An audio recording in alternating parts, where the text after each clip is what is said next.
प्रभु ने मुझे फिर से विशाल तूफान दिखाया और मैं आप सभी से बार बार कहता हूं, मैं पूर्वी तट पर तूफान देखता हूं और तूफान यह और करीब और करीब और करीब आ रहा था। लेकिन इस बार जब मैं प्रार्थना कर रहा था, प्रभु ने मुझे हमारे अमेरिकी सैनिक दिखाए, सभी एक पंक्ति में और जैसे एक बड़ी पंक्ति ऐसा कर रहे थे और वे यूरोपीय क्षेत्र की ओर बढ़ रहे थे। और प्रभु ने मुझसे कहा, उन्होंने कहा, एक बड़ा मसौदा होगा और वे इन सभी लोगों को युद्ध में शामिल करेंगे। और अचानक वह मुझे यूरोप ले जाते हैं और मुझे नहीं पता कि यह शैतान क्या था या यह किसका प्रतिनिधित्व करता था, सिवाय इसके कि यह किसी प्रकार की युद्ध की दानवी आत्मा थी। वह एक गड्ढे में था और गड्ढे में उसके हाथों पर भारी जंजीरें थीं और वह इस गड्ढे में जकड़ा हुआ था। और अचानक एक देवदूत, ये एक अच्छा था, हालांकि ये एक देवदूत था, आया और उस शैतान की जंजीरें खोल दी और वह जमीन से बाहर निकल गया और वह एक लट्टू की तरह घूम रहा था और उसके सिर पर विशाल सींग थे, ये वाइकिंग सींग थे और उसके पास ये फर था। इसके साथ उसके सीने पर एक चमड़े की थैली थी और उसके पास यह फर था, यह सफेद दिखने वाला फर था, ध्रुवीय भालू जैसा पोशाक, जैसे वाइकिंग का पोशाक। और वह घूमने लगा और वह आगे बढ़ा और वह व्लादिमीर पुतिन के अंदर चला गया और उसका पूरा चेहरा बदल गया। वह ऊर्जावान हो गया जैसे वह था। वह ऐसा था जैसे उसने लगभग अपना दिमाग खो दिया हो। यह अजीब था जिस तरह से प्रभु ने मुझे दिखाया और अचानक मैं आपको दिखाने जा रहा हूं कि मैंने इसे यहाँ एक तस्वीर में लिया था। मैंने देखा कि रूस से एक रॉकेट निकला और यहाँ पर, ठीक यहाँ पर इस पूरे क्षेत्र में आकर लगा और यह एक विशालकाय था, ठीक यहाँ के पास और सब।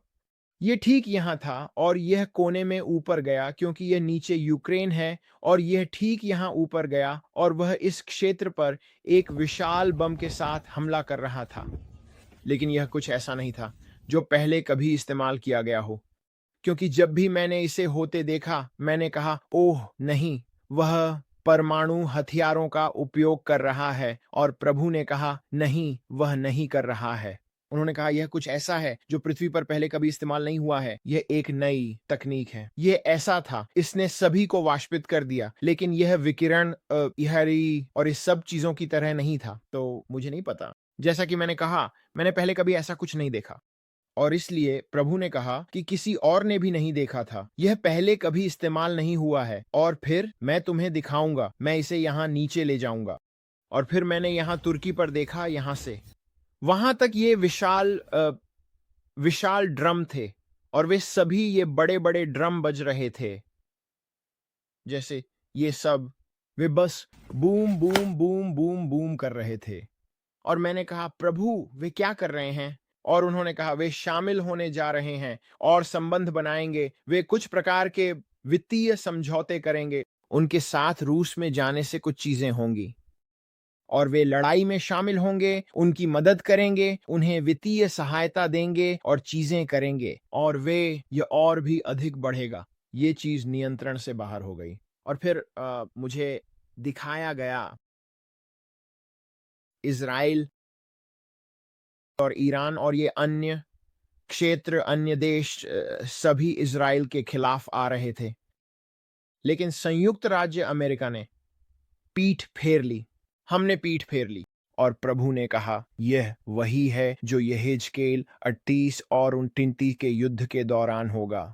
लोग हमेशा सोचते रहे हैं, इसमें संयुक्त राज्य अमेरिका कहाँ है? हम कुछ नहीं करते, हम उनकी मदद नहीं करते, हम ऐसे हैं, खैर आप जानते हैं, हम बस देखते हैं। मेरा मानना है, खड़े रहते हैं और बस देखते हैं। यही मैंने देखा। और फिर मैंने देखा, क्योंकि हमने धोखा दिया इज़राइल, हमने चीन के लिए हमला करने का रास्ता खोल दिया और मैंने देखा कि चीन हमें पकड़ रहा है लेकिन यह इस तरह आया, जो भी यह था, यह अचानक हमला एक ड्रैगन के रूप में आया, और यह एक लाल चमकते हुए ड्रैगन जैसा दिख रहा था। और फिर प्रभु ने मुझे दिखाया और कहा, हवाई को देखो। और मैं हवाई को देख सकता था, और ये सभी F-16 जैसे लड़ाकू विमान आ रहे थे, और वे बस मिसाइलें दाग रहे थे और होनोलुलु और इन सभी क्षेत्रों पर हमला कर रहे थे।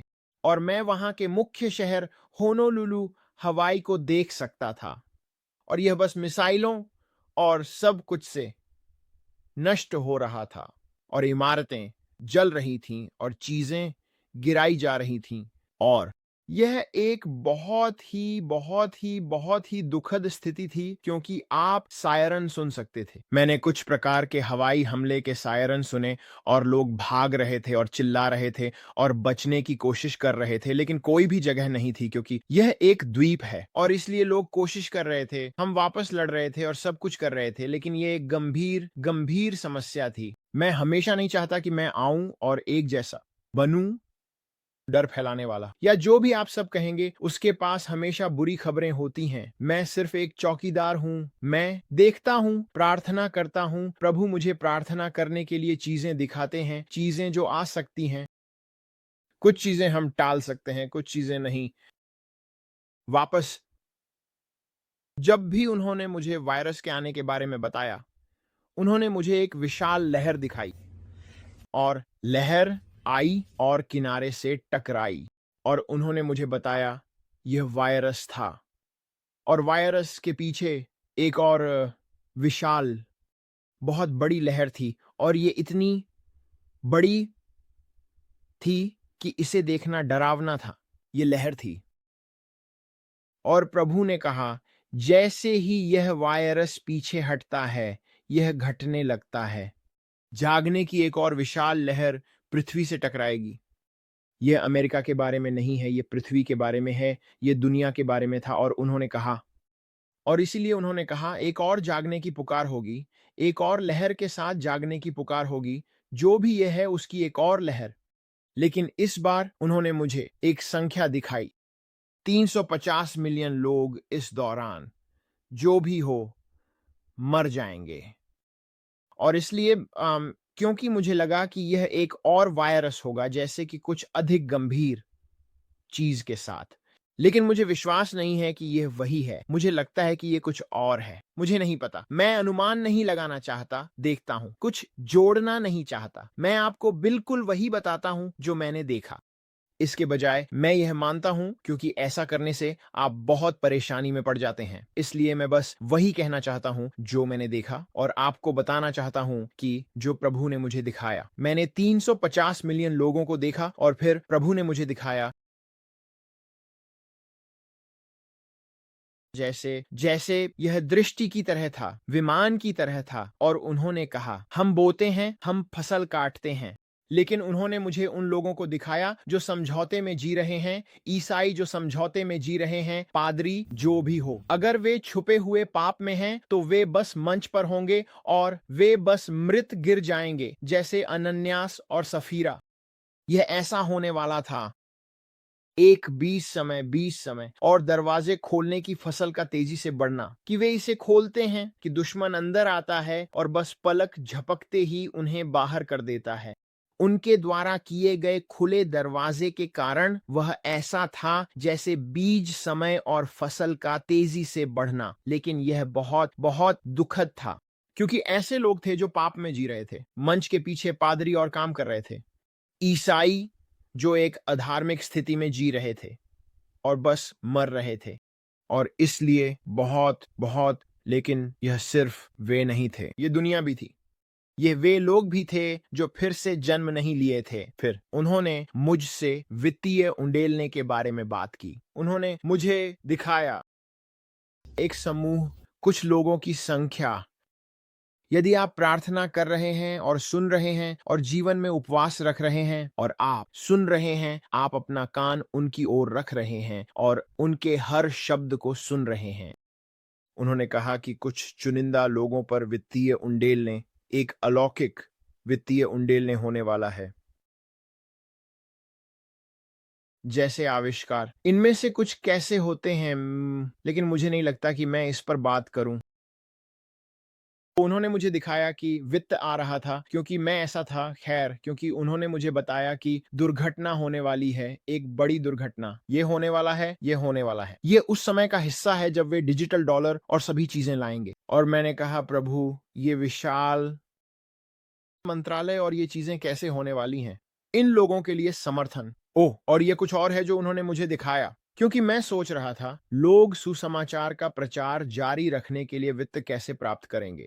आप जानते हैं यह एक बड़ी बात है। यदि एक और अर्ध मंदी, जैसे कि एक मंदी होती है, आप जानते हैं, जो मूल रूप से यही है, 1920 के दशक, 1930 के दशक, जब भी मंदी होती है तो यह उसके समान होती है। और इसलिए उन्होंने कहा एक विशिष्ट समूह होगा, उनका विशिष्ट समूह जो आगे बढ़ेगा, एक वित्तीय प्रवाह जो धन लाएगा और लोगों की मदद करेगा।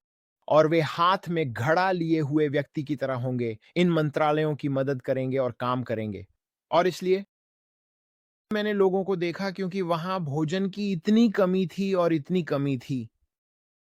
किराने की दुकानों या जो भी होता है, उसके कारण कि वे अपने खाने की मेज पर खाली बर्तनों के साथ होंगे। और प्रभु ने मुझे दिखाया कि वे परिवार के रूप में उन खाली बर्तनों के चारों ओर प्रार्थना करेंगे। और प्रभु ने कहा, मैं उन खाली बर्तनों में भोजन डालने जा रहा हूं। और मैंने देखा कि वहां हर तरह के जैसे सूप और चीजें थीं जो उसने अलौकिक रूप से प्रदान की, बस उन बर्तनों में आ रही थीं और हर बार उन्हें भर रही थीं। वे बस इकट्ठा होते और खाने की मेज पर उसे प्रशंसा देते। क्योंकि बाइबल कहती है, मैंने कभी धर्मी को त्यागा हुआ या उसकी संतान को रोटी मांगते नहीं देखा। और मैं पूरे दिल से विश्वास करता हूं कि जो भी नाटक होने वाला है, उसके दौरान भी, घर जाने से पहले, इस धरती पर जो प्रसव पीड़ा प्रकट हो रही है, हम अदाइश एक अलौकिक प्रावधान देखेंगे, जैसे इज़राइल के बच्चों के पास रेगिस्तान में था।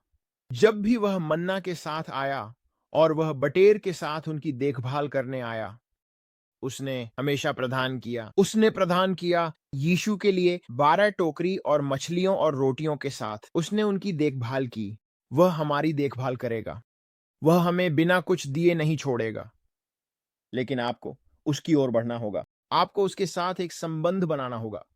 आपको एक होना होगा, एक पाप मुक्त जीवन शैली, जितना संभव हो पवित्रता में जीना होगा। मैं ये नहीं कह रहा हूं कि आप जानते हैं, जैसे, खैर, आप कुछ नहीं कर सकते। मैं ये कह रहा हूं समझौता और पाप में नहीं जीना।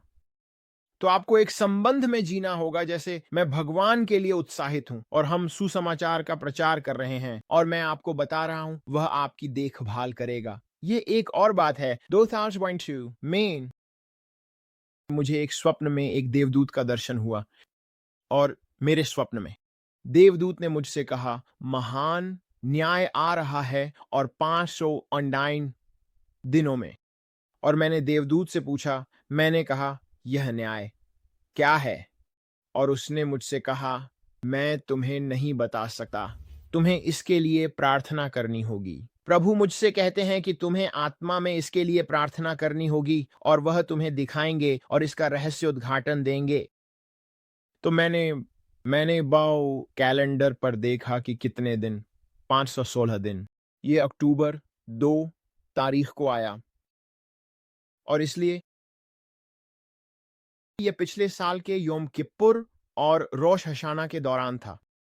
और प्रभु ने मुझसे कहा, उन्होंने कहा कि जब भी हम उस समय सीमा के करीब पहुंचेंगे, मैं समय सीमा बढ़ा दूंगा और पश्चाताप के लिए अधिक समय दूंगा।